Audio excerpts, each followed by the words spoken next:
হ্যাঁ ঠিক, আমাদের ওদের থেকে যাবো, কোনো অসুবিধা হবে না, যাও। আচ্ছা, এটা কিরকম বিবেচনার কথা তোমাদের? বাদশা যদি চলেই যায়, যদি সিদ্ধান্ত নিয়েই থাকে যে ও যাবে, তাহলে রূপকথা এখানে পড়ে থাকবে? না না, আমি যাচ্ছি না মেজো মামি, সত্যি যাচ্ছি না, আমি যাব না। না হয় ও মা, তাই রান্না কে করে দেবে? কে ভাত রেঁধে দেবে ওর?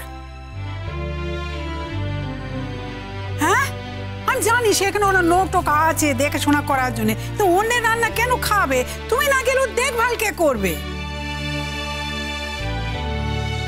বড় মামি,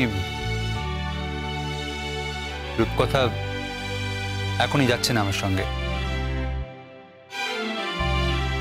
ও তাই বলো, এখন যাচ্ছে, সপ্তাহখানেক বাদে যাবে, তাই তো?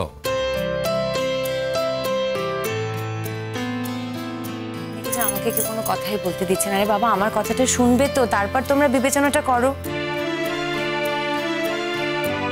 শোনো, দীপ্তদা সবে সুস্থ হয়ে উঠেছে, তারপর কলিদি বলেছে যে এরপর একটা গ্যাদারিং অ্যারেঞ্জ করবে, করবে তো?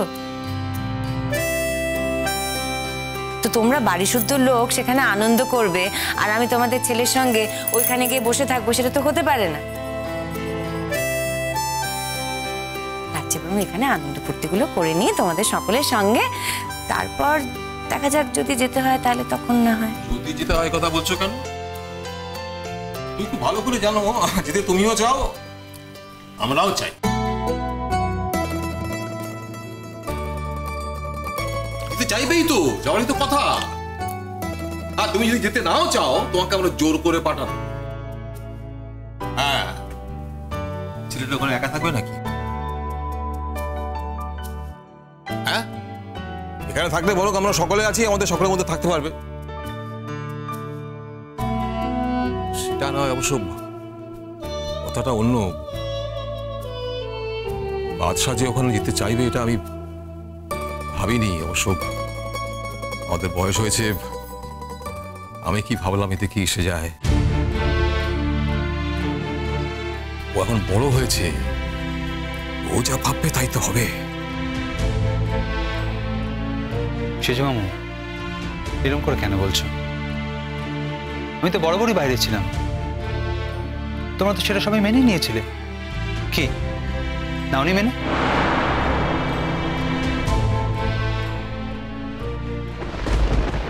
হ্যাঁ, বরাবরই বাইরে ছিলে তুমি ঠিকই, একবারই ওই দুর্ঘটনার খবরটা এসেছিল, তখন যে মনের কি অবস্থা বলো বাবু। হ্যাঁ, তারপর তোমাকে ফিরে পেয়েছি, একবার ফিরে পেলে তাকে ছাড়তে গেলে যে মনে কি কষ্ট হয় সেটা সেটা তুমি কি করে বুঝবে? আর কেন রে বাদশা, তো কি ওই চাকরি না করলে চলবে না? ওটা তো দেশের কাজ সেজো মামু, তুমি তো বলতে আমাদের সবার উচিত দেশের জন্য কিছু না কিছু করা। একবার যখন সে সুযোগ পেয়েছি, সেটা ছেড়ে দেবো? ঠিক এই কারণেই আমি তোমাকে না বলতে পারছি না, আর মন থেকে হ্যাঁও বলতে পারছি না। ঠিক এই কারণেই আমার খুব রাগ হচ্ছে, অথচ নিজের রাগকে নিজেকেই ঠান্ডা করতে হচ্ছে। আচ্ছা ঠিক আছে, রাগের কথা পরে শুনবো, আগে কাজের কথা বলি। কাজের কথা আর কি হবে? হ্যাঁ, তুমি তো চলেই যাচ্ছ, আর কাজের কথা নতুন করে কি হবে? আরে বাবা রাগ করিস না, অনেক কাজের কথা আছে, শোন। আগে আমি ওখানে যাই, সেটেল করি, তারপর রূপকথায় আসবে। না, ও তো একা আসবে না, রূপকথা একা কি ওই বাড়ি গোছাতে পারবে? তো ওই বাড়িতে যদি ইমনের হাতের ছোঁয়া না থাকে, তাহলে ওটা ঠিকঠাক বাড়ি হবে না। এই যে মেজমা যদি কখনো বাড়ির রান্নাঘরে না ঢোকে, ওটা কোনোদিনই ঠিকঠাক রান্নাঘরে উঠতে পারবে না। বড় মামি না গেলে বাড়ির নিয়ম শৃঙ্খলা, একটা ডিসিপ্লিন বাড়ির থাকা দরকার, সেটাকে ঠিক করে দেবে। না, ওটা যদিও আমার এখানকার মধ্যে নিজের বাড়ি নয়, তো বাড়ি তো দুটো মানুষ সেখানে থাকবে, যতদিন থাকবে সেটাকে বাড়ি হয়ে উঠতে হবে। তারপর আমার মেজো মামু, সেজো মামু, তারা না গেলে কোথা থেকে বাজারহাট হবে, কি বাজারহাট হবে, আশেপাশের লোকজন কেমন, তাদের সাথে কি করে মেলামেশা করতে হবে, সব কে বলে দেবে? তোমরাই তো। ফাইনালি আমার ভাই তো রণ, যে ভাই সবসময় দাদার কিছু ভালো দেখলে আনন্দ করেছে, হইচই করেছে, সেই দাদার পরিবার যখন ফাইনালি সাজানো হচ্ছে, তখন সেখানে সে থাকবে না, এটা জাস্ট হতেই পারে না।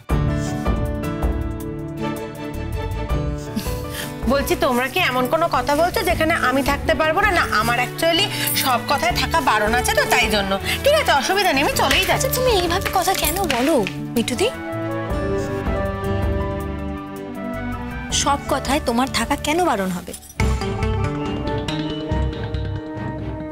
এই বাড়িতে এমন কি বিষয়ে কথা হতে পারে যেখানে তুমি থাকতে পারবে না বা তোমার থাকার কোনো অধিকার নেই? যে কোনো কথাতে যদি আমরা সবাই থাকতে পারি তাহলে তুমিও থাকতে পারো, তোমার অধিকার আছে। আর যদি তোমার মনে হয় তোমার অধিকার নেই, তাহলে সেই অধিকার তুমি অর্জন করবে। আর অধিকার কিভাবে অর্জন করতে হয় সেটা একটা মেয়ে হিসেবে তো তোমার জানা আছে। তুমি শুধু সেটা প্রয়োগ করো না, প্রয়োগ করো। আর শোনো, আমরা এখানে কথা বলছি, দাদা ভাই আর রূপকথা দিয়ে আমাদের ছেড়ে চলে যাবে। আর আমাদের খুব দুঃখ হচ্ছে। ও মা, দাদা ভাই আর নতুন দি আবার পাহাড়ে চলে যাবে? কি মজা! ও নতুন দি তোমরা আবার পাহাড়ে চলে যাবে? কি মজা গো তোমাদের! তোমরা দুজনে পাহাড়ে কি সুন্দর থাকবে, তোমাদের কেউ কিচ্ছু বলতে পারবে না, কেউ শাসন করতে পারবে না, কেউ কিছুতে মানা করতে পারবে না, তোমার যখন যা ইচ্ছে তুমি তাই করতে পারবে। দাদা ভাই তো কাজে যাবে না, আবার মাঝে মাঝে কলকাতাতেও বেড়াতে আসবে। কি মজা গো তোমাদের নতুন দি। মিঠু মিঠু 1 মিনিট, মানে এত কিছু শুনে তোমার এইটাই মনে হলো? হ্যাঁ হ্যাঁ, থাক থাক থাক, যে কোনোদিন মানুষ হবার নয় সে মানুষ হবে না গো। ও চিরকাল বোকা হয়েই থাকবে, শুধু সামনে এটুকু দেখে, ভেতরে দেখতে শেখে নেই, কোনোদিন দেখতে পারবেও না।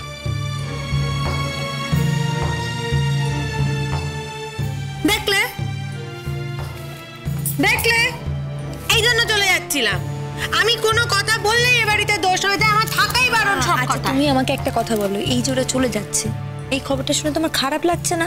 কষ্ট হচ্ছে না? হচ্ছে তো।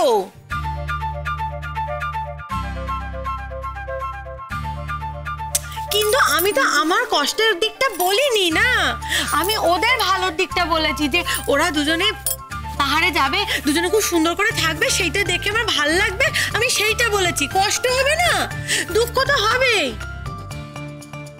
আমাদের এই বাড়িটাতে সবাই মিলে কি সুন্দর থাকি, ওরা দুজনে চলে গেলে বাড়িটা খানিকটা হলেও তো ফাঁকা হয়ে যাবে, ফাঁকা হয়ে গেলে কষ্ট হবে।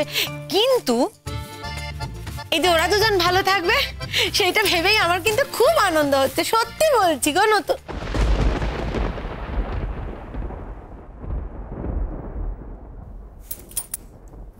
নতুন দি ভালো থাকলে তো এসব কোনো কথাই উঠতো না মিঠু। মুশকিলটা তো সেইখানে, আমিও ভালো থাকতে পারবো না, তোমার দাদা ভাইও ভালো থাকতে পারবে না।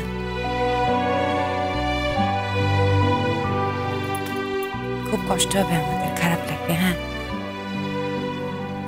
একটা জিনিস ভেবে আমরা ভালো থাকবো, অন্তত থাকার চেষ্টা করবো যে তোমার দাদা ভাইয়ের তো কাজের জায়গায় ছুটি হবে, তখন আমরা কলকাতায় ফিরবো, আমাদের বাড়িতে আসবো,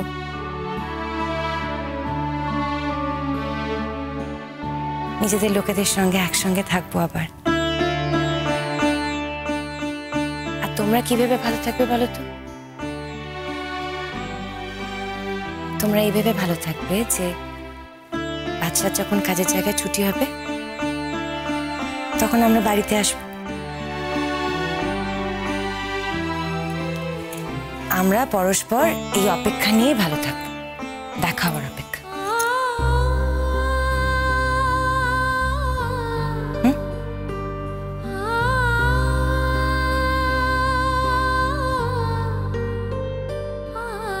কি গো,